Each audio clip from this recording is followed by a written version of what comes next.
Mad Donna and Chief Watchman Hanno were facing off, eyes narrowed, hands over their guns, both ready to draw and fire in an eye blink. They were poised like statues, knowing the slightest twitch could be a prelude to an explosive gun battle at all of 2 meters range. With 2 fighters this deadly, it was guaranteed neither of them would be walking away from it. Mad Donna spoke first, saying quietly, "You're forgetting, Anno. I know who really pulls your strings. That's not fair? True? Perhaps. But if the folks around here even dreamed you were in the cult of the redemption, you'd be as dead as Hagen. The path of the redemption is the path of salvation for us all," Dione growled. Hanno, "Don't waste your dogma on me. You know I'm as irredeemable as the rest of the scum in here or out there." Donna nodded towards the stockade outside, implying the whole of the Underhive. "You also need every fighter you've got. Otherwise those Skawies are going to be here to stay."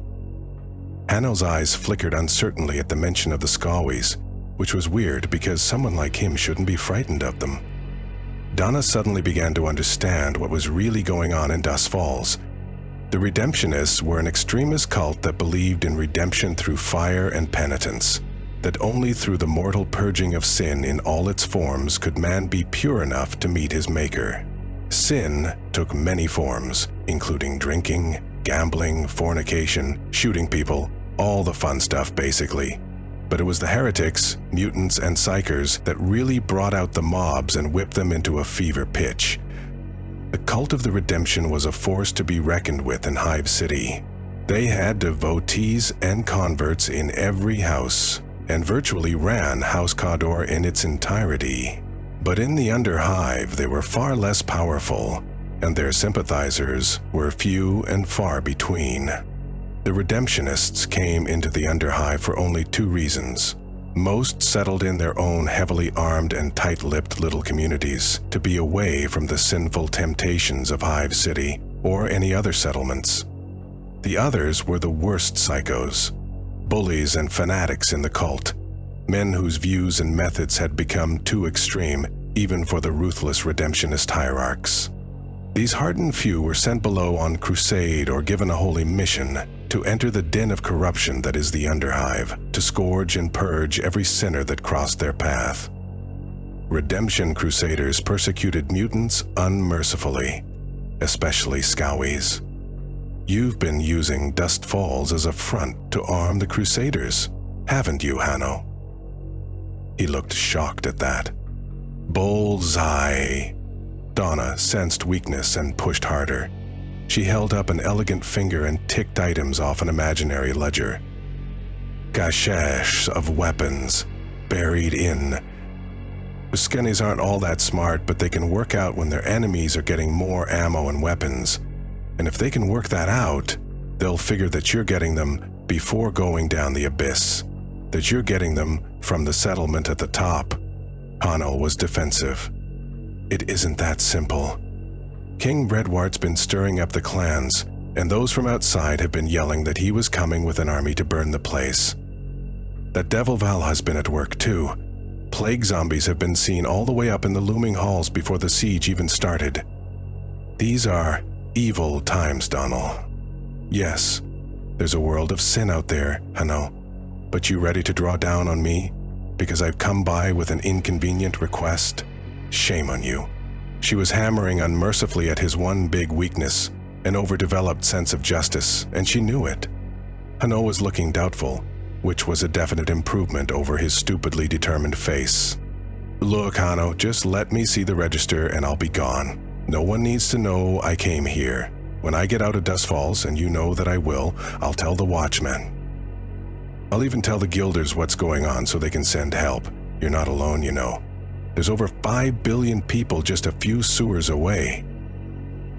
Hanno smiled a little at the wan joke, and some of the weight seemed to lift from his shoulders. You're right, of course.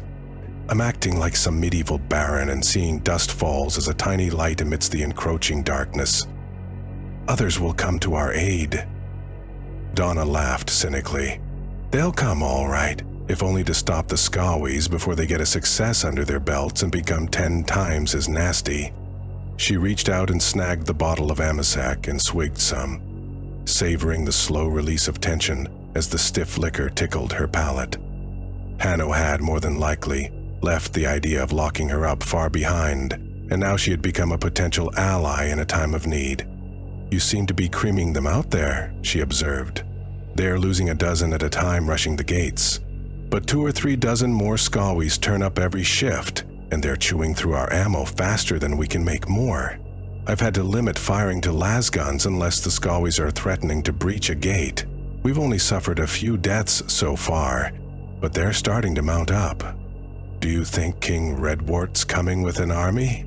"No, I think the army is already here." "His name is Theodos Riley." "That's right." Hanno's old cogitator rattled and ticked for a while before lines of lurid green text ghosted into being across its window. "Here we are. Nothing came this way from him in the last 6 months. Where does he ship from?"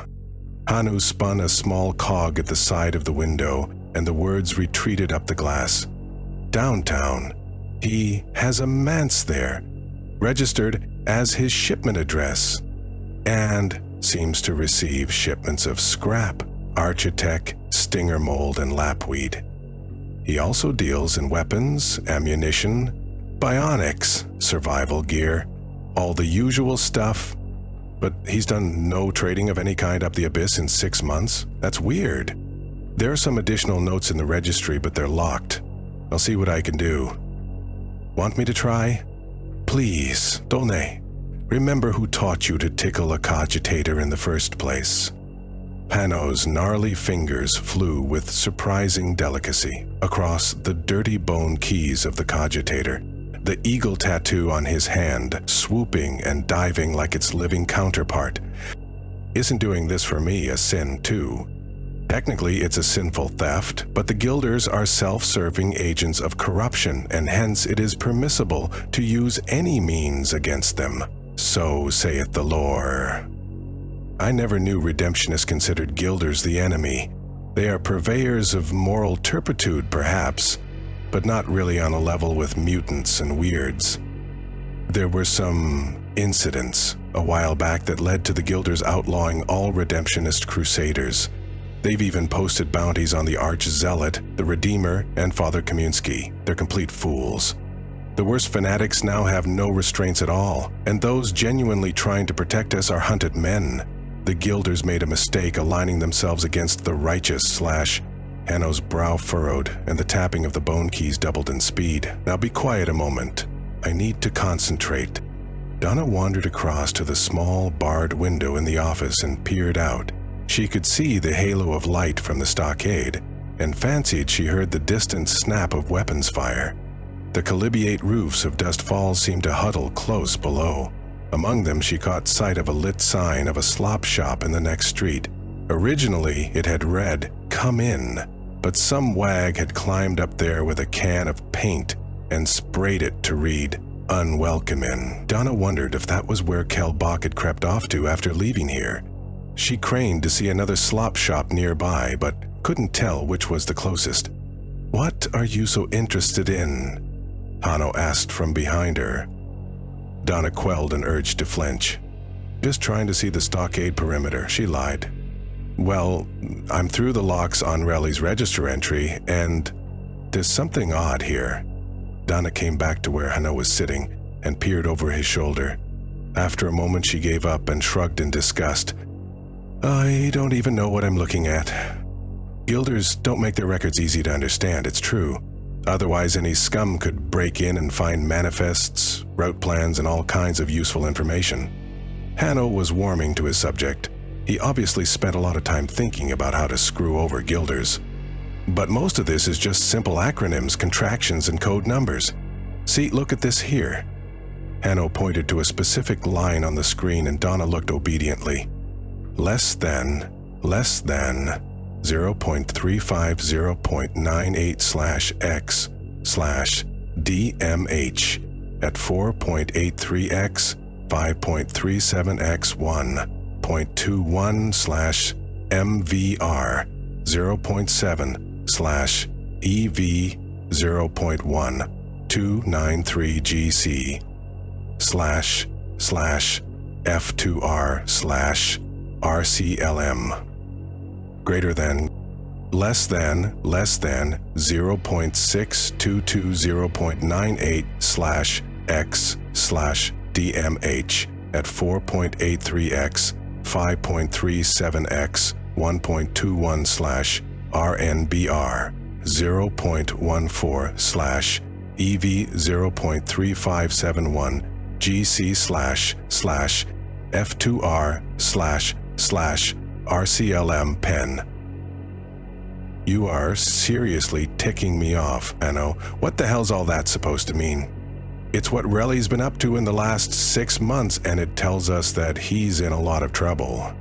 Do tell. Well, this first part is a date stamp. The next is what Relly financed on that date, and these are normally caravans or partnerships or investments. X is for expedition, which is usually sending a pack of gangers out into the bad zones looking for something. Oh really? Like what? Donna was getting impatient with the whole back-to-school act. Hanno blathered on, obliviously. It could be after anything, scab, stinger mold, or even taking some spire noble on a hunting expedition to bag spider mares. Hanno cocked an eyebrow at Donna and her obvious impatience, but she refused to rise to the bait. So what you're telling me is, it doesn't say, she retorted. No, but the rest of the entry gives us more clues. The next part is a location index, and it's one I'm not familiar with, so that tells us it's well out of the way. I can tell you that it's pretty deep down, almost at hive bottom. Also, both expeditions were heading to the same place, and the little @ mark means they didn't have a precise fix on the location. Now that's intriguing. Oh, it gets better. The next 2 parts are about the expedition itself. The first one had 7 members, and the second one had 14.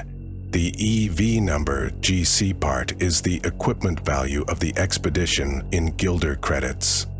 The first was pretty well equipped, and the second even more so. So what does F2R mean? Failed to return. Donna felt a chill down her spine. Relly had sent 21 people to an untimely grave in some corner of the bad zones. What could possibly mean so much to him? And more importantly, why had he sent a message to her? She wished she knew who had been on those expeditions, whether any of them she might have counted a friend. She hoped not. So is that why you said Relly's in trouble because of all those people lost? Oh, Donna, you still don't understand what hivers are really like, do you? Especially Gilders. People count for nothing. The reason Relly is in trouble is because the 2 expeditions have put him almost 5 grand in the hole with no return on his investments. RCLM means he reclaimed the cost of the first expedition from the Central Guild funds, as Gilders are entitled to do when they take a loss. But the second claim is pending, and the other Gilders are likely to ask a lot more questions about sending 2 expeditions to the same place and losing both of them. Once, you can put down to misfortune. Twice will be read as incompetence. So why is he gunning for me? Hanno rolled his stool back from the cogitator. It sighed contentedly as it closed its window, safely forgotten and free to pursue its matriculations again. The watchman went to his desk and pulled out 2 dirty glasses. He frowned at them and gave them a guilty rub before deciding that alcohol would kill off any germs. Far more so than his sleeve, anyway. He poured a measure of amasec for each of them and sat back down. I don't know, Doage.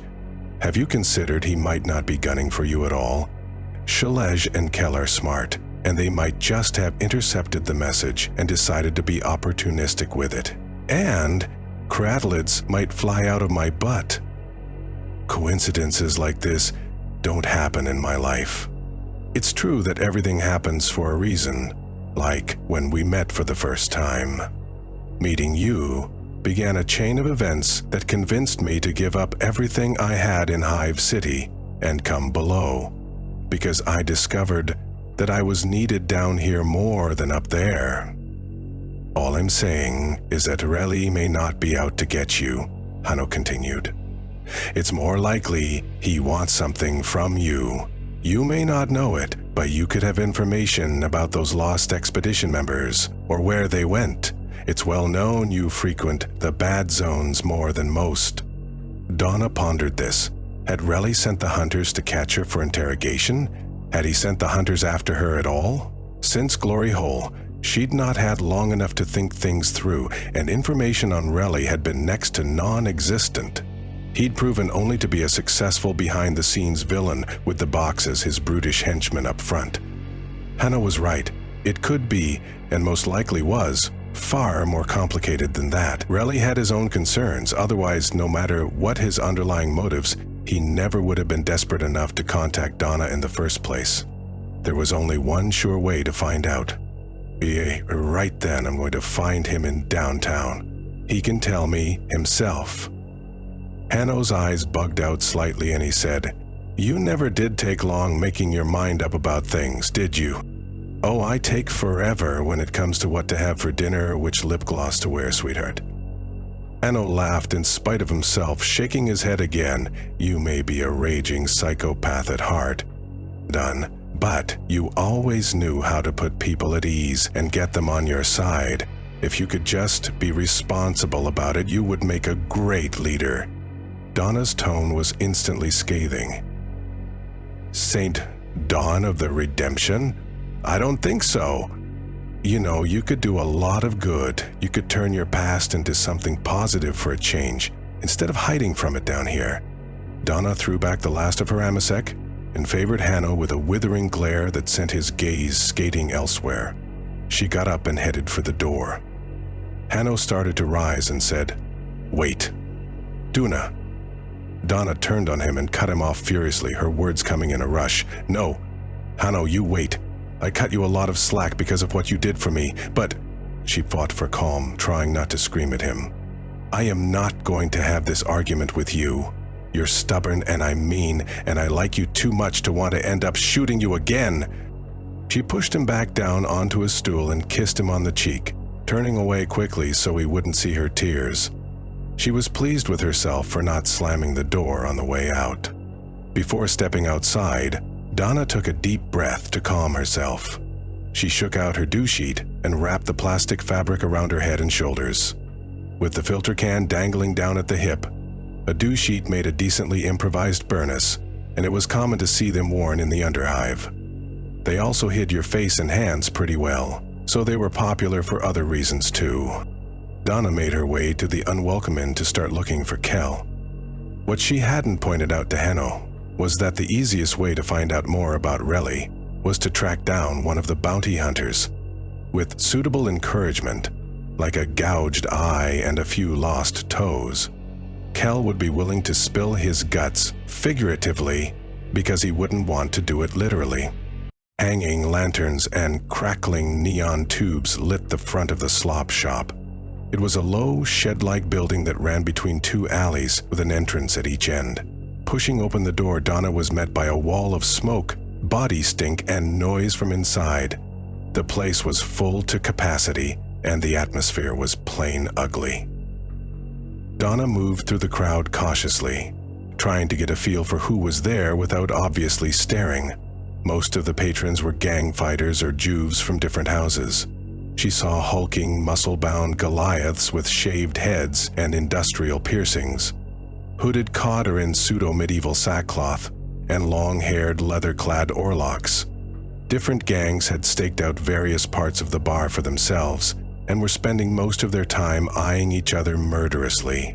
The slop shop's barkeep and his flesh girls looked harried. They were constantly moving between the different groups, trying to keep everyone happy and not provoke any jealousies. There was a barely suppressed undercurrent of violence. Evidently, the siege was wearing on everyone's nerves. These were all members of successful gangs. They were tough, well-armed, and experienced. They had come to Dust Falls to go down the abyss and seek their fortune, but instead, they found themselves bottled up with the very gun scum they should be competing with. which is to say shooting at, in the bad zones. It was a testament to Hanno's ability as watchman that they weren't already at each other's throats. It was also worthy of note that gangers from the most antagonistic houses, the Goliaths and the Escher, the Orlocks and the Delag, had evidently been separated between the two slop shops in Dust Falls to keep tensions down. Donna couldn't see a Vansar, a Delag, or an Escher in the whole place. That was, with one obvious exception. With his long black coat and pallid shaven head, Kelback stood out like a stick of charcoal in a box of crayons.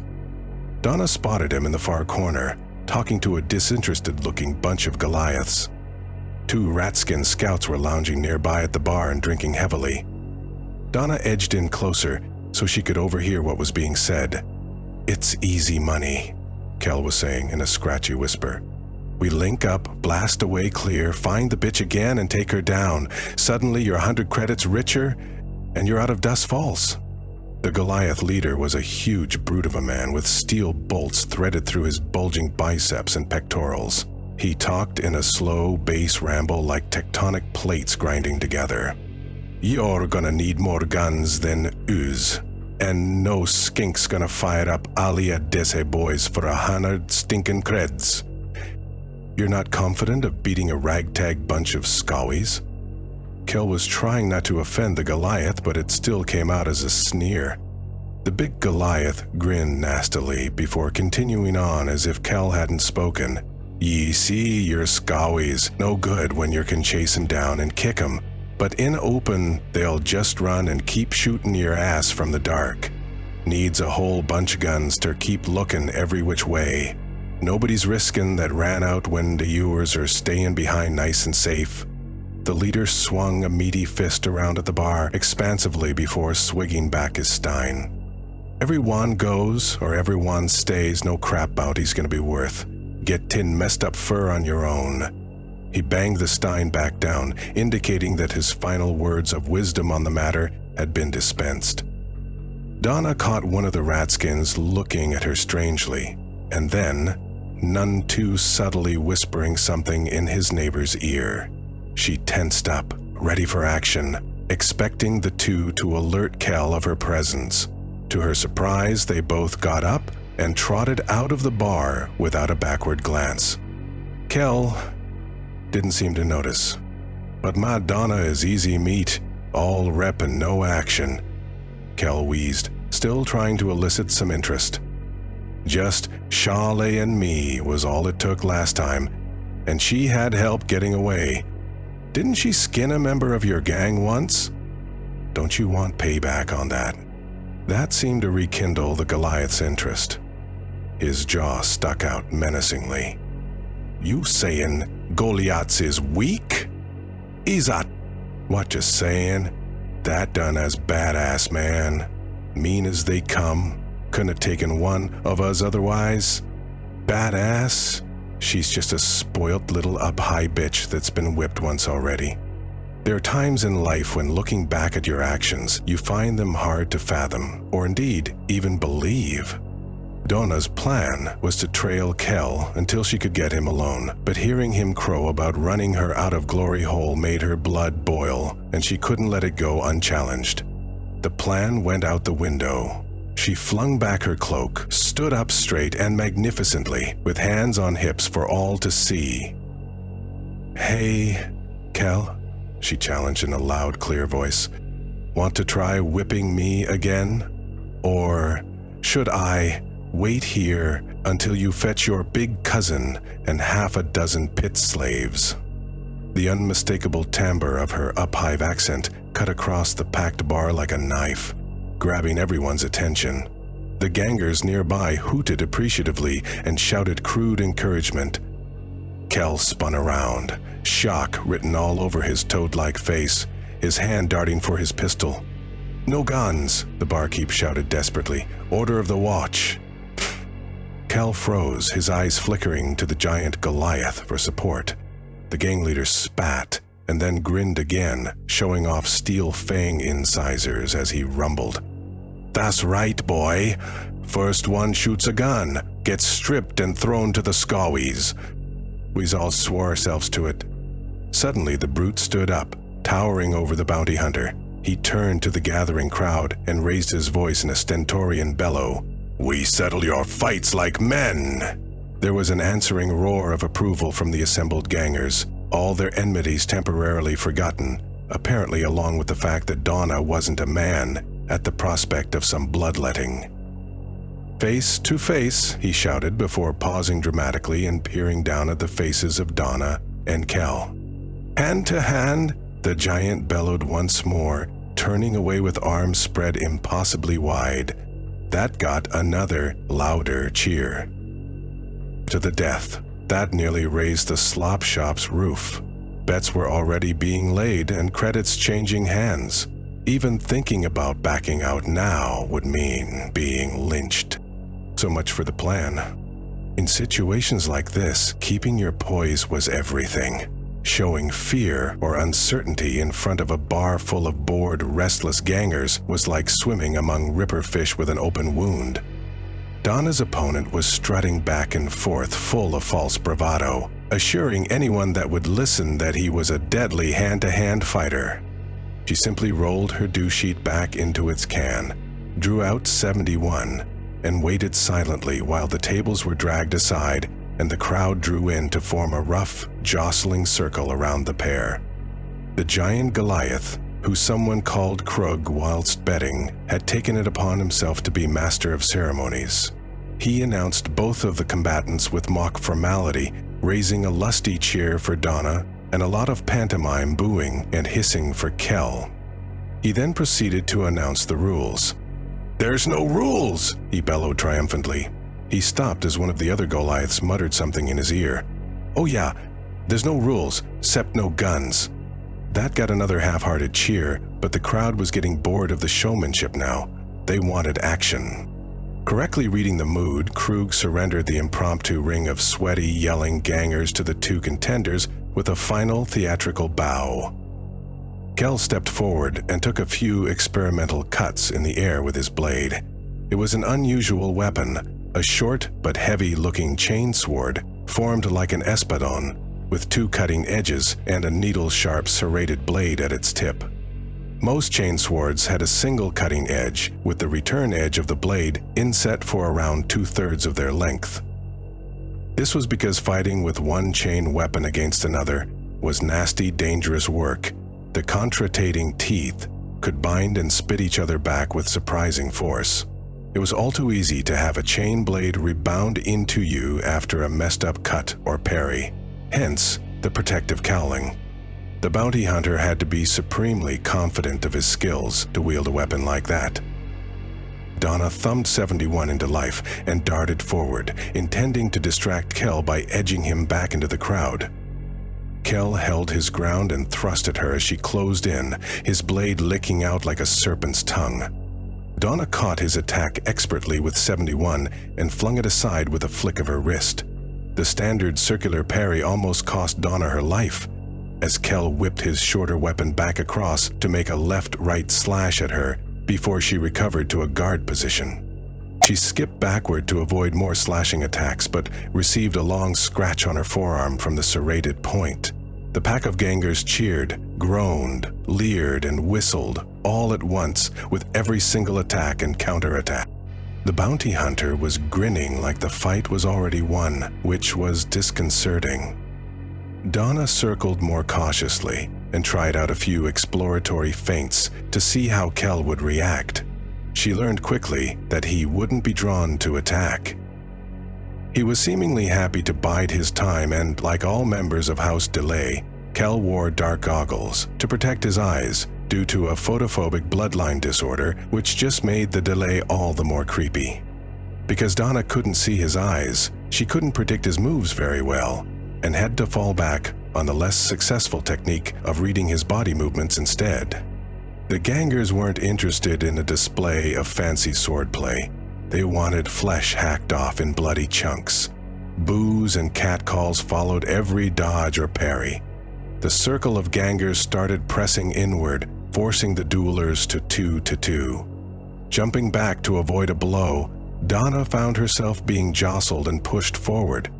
"Frick this," Donna mumbled to herself and swung 71 in a wide figure eight.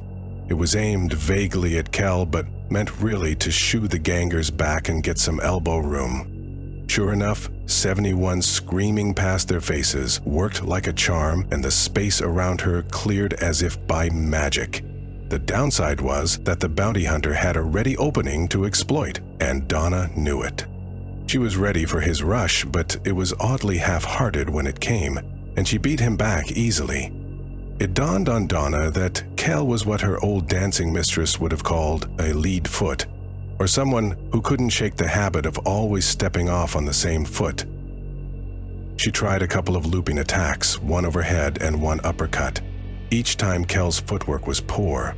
He still seemed supremely confident, though, as if he didn't need to strike at Donna again. Amidst their circling and sparring, her brain churned out the answer with sickening certainty. Kel's blade must be poisoned. The shock must have shone through on her face, because it made Kel crow. Feel it now? Just a little scratch or less, and this sludge jelly venom can paralyze you. Donna could indeed feel a tingling sensation spreading up her sword arm from her small wound. Kel laughed and pressed on with his attack. She fell back, 71 wavering in her hands as if it suddenly weighed twice as much. The gangers scattered as she lashed out drunkenly to keep from being cornered. Kel came forward, his heavier blade snarling and darting at Donna's weakening guard. He didn't try anything fancy, just battered away and forced her to parry again and again. Presently, Donna felt the hard plastic of the bar against her back and slumped against it, straggling to keep her blade up. Kel paused to gloat. "Shally is going to be pissed that I got you first," he said. "Of all the dumb luck catching you here." "Where's he at?" Donna managed to slur. "He went to 2 tunnels. He swore you'd run there. Guess I was right and he was wrong." He leered at Donna's inviting curves. "I don't mind telling you, it's going to be a fun trip back." "Oil," bellowed Krug from the sidelines. "No pansy stuff. Killer or we kills your both." Angry-sounding gangers assented. Most of them had bet on Donna and were not at all pleased by the performance so far. It was questionable whether they would let Kel get out alive after robbing them of their sport. Kel seemed oblivious. He shrugged, pulling back his sword. "Dead or alive makes no odds to me," he whispered. "Still plenty of fun to be had later." With that, Kel unleashed a killing thrust aimed at Donna's heart. Bawling. No hiver was really afraid of heights. They lived their lives as much on the vertical as the horizontal. Sheer drops and dizzying ledges were part of their daily environment. No more remarkable to them than giant rats and toxic pools were to the people of the Underhive. Nonetheless, hivers do have a peculiar horror of falling. For them, it's one thing to have your life in your hands in battle, Hut. It's quite another to lose your grip on a ledge and fall. Perhaps it's because impact trauma remained one of the most common causes of death among the notoriously short-lived denizens of Hive Primus. According to the Hive census, it accounted for 30.2% of reported fatalities, putting it ahead of gang violence, carcinogens, and industrial accidents, on a daily death toll that counted in the millions. Of course, that bland statistic covered a multitude of causes, ranging from suicide through to carelessness and neglect to outright murder. House Ulanti possessed a sweeping esplanade around its outer quadrant on the spire that was actually open to the skies. It was one of the many fantastic indulgences that Tion always took for granted whilst she still lived up above. In fact, Diego didn't like the esplanade much at all. It was a bright, harsh place beneath stratospheric clouds by day and limpid, hazy stars by night. What made it worse was the power field that enclosed it, creating a constant stink and an accompanying faint buzzing sound that was enough to set your teeth on edge. Donnie's sisters had made up a game to play on the esplanade long before she came on the scene, and it remained a firm favorite of all ages. It was very simple. The girls would line up along the baroquely carved guardrail and hang over it to gaze down at the flank of the hive below. It was perhaps the only time Donna ever saw Hive Primus from the outside, from that buzzing esplanade. What they could see was a craggy metal mountainside that disappeared into roiling clouds miles below them. The hive surface was etched with dishes, platforms, landing areas, antennae, hoists, towers, exhaust ports, pylons, and a million other oddities. There was constant activity across the surface of the hive, making the name seem very appropriate. Day or night, there were streams of suborbital traffic, etching their contrails up and down in lazy spirals or straight ascent burns. The interhive carriers with fat wings flew lower and slower, and a multitude of lifters and shuttles buzzed around the hive constantly, like bees vainly looking for pollen. The traffic never stopped. The eldest sister present would act as judge. She would secretly pick a color and a number, and the rest of them would vie to see who could guess the right number of craft of the specified color first, shrilly shouting out "Gold, 5," or "Red, 22." At a nod of approval from the judge, the delighted victor would then take her prize by shoving the other observers one by one, so that they flailed at the edge of the balustrade over miles of sheer drop. That delicious sensation of terror before being caught and held by the warm embrace of the power field caused the sisters to scream at the top of their lungs. If the sister judging believed that the cry had gone up too soon, she would shake her head, and all the other players would shove the would-be victor. Because she was the youngest, it took Dawn a long time to understand what the game was really about. She eventually realized it was actually all about authority and favoritism, and had very little to do with spotting flying vehicles. The elder sisters used it as a way to test their subtly shifting allegiances with each other and establish their authority over the youngsters, and the youngsters used it to establish a pecking order among themselves. It was also a test of nerves. To wimp out and jump down from the balustrade was to give in to a social death which lasted several days. It was a vicious little children's game they innocently played that trained them in the skills they would need so much in later life: ruthlessness and domination. One night, soon after the artists completed their pottery, Dawn had caught 3 of her elder sisters, Corundra, Justine, and Lokiti, sneaking off to the esplanade. She had been looking for someone to comfort her because she was frightened by a storm raging outside, one of those statistically irrelevant seasonal variations man had supposedly mastered on Necromunda. She saw them stealing along a hallway, their white gowns glowing eerily as lightning bathed the scene. Not knowing what else to do, she followed them. They had almost reached the esplanade before Loki noticed Dione tagging along behind. Loki looked angry when she saw her and said something to Corundra, the eldest of the trio. Corundra was dark-haired and statuesque, almost old enough to marry. Justine and Loki were both willowy and blonde, and indeed sometimes they were hard to tell apart, even though Loki was the elder by almost a year. Corundra looked at Dione and favored her with a strange smile before saying, "Let her come. She may actually learn something useful." Outside, the esplanade felt surreal. Thanks to the power field, lightning flickered harmlessly only meters away from them, and storm-force winds seeped through only as scant breezes. Crackling static showed where the edge of the field started, a handspan from the railing, and it was the first time Dione had ever seen the field defined. Beyond it, clouds churned and roiled with fast forward motion, twisters writhing between the layers, and the constant flare of lightning arcing against the hive. Justine and Loki went to the edge, Justine reluctantly it seemed, and Loki confident.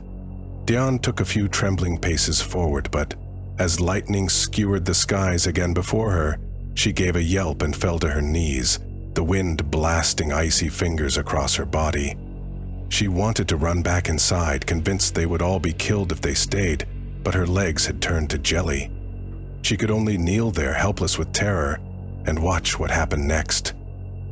Corundra calmly announced over the crash of thunder and sighing winds that she had chosen a color and a number. Dion couldn't see how they could spot anything in the storm. Long seconds dragged past as her sisters at the balustrade counted chips. "Red 22, Loki shouted.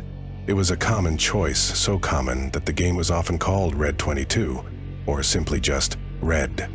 Both Justin and Lokjui looked at Corundra, and another actinic flare of lightning etched out her impassive features, like an alabaster mask beneath the dark foam of her hair.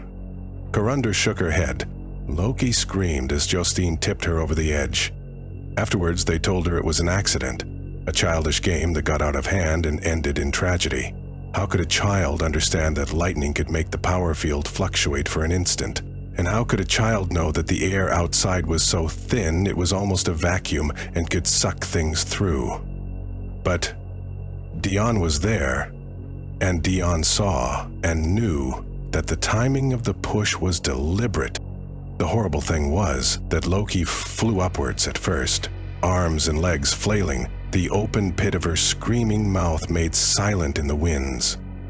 Then she was swept outwards and away, shrinking into a spinning speck in the distance that fell forever towards the distant cloud base. Justine watched her fall. Corundra turned towards Dion and laid one perfectly manicured index finger against her lips to warn her to silence. At that moment, Dion's world had spun and turned black,